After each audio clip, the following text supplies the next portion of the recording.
3 वर्षापूर्वी this is the 3rd year Abhijit Gholap sir यांच्या डोक्यात एक कल्पना आली, North American film association Marathi सिनेमासाठी काहीतरी करावं. आणि it is not an easy dream. म्हणजे मला माहिती आहे, कारण मी निघता केलं काही वर्ष. आणि one man decided to dream, आणि ती ड्रीम रियालिटीमध्ये उतरली. आणि आय वॉज देअर पहिलं वर्ष नाफाचं. आणि इतकं फॅन्टॅस्टिक ऑर्गनायझिंग होतं त्यांचं. आणि मराठी सिनेमाला एक प्लॅटफॉर्म मिळवून देणं, की अमेरिकेत अवेअरनेस वाढवणं मराठी सिनेमाचा, हे त्यांचं मिशन होतं. आणि त्यात ते सक्सेसफुल झाले. आता ते डिस्ट्रीब्युटिव्ह करत आहेत. आणि नाफा was needed.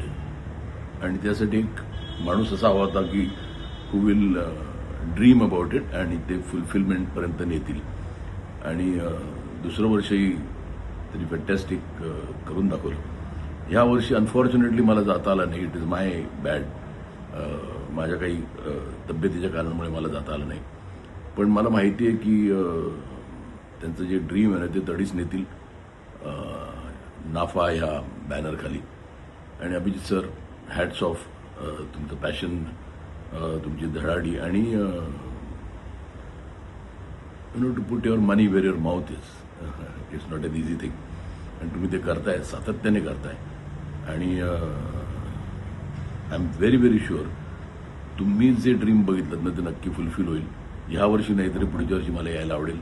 All the people there जे नाफाला येणार आहेत त्यांना माझ्या खूप खूप शुभेच्छा. आणि request everybody in America to stand behind this man, जो पॅशनेटली मराठी सिनेमासाठी झटतोय. आणि proud of you Abhijit sir. All the best.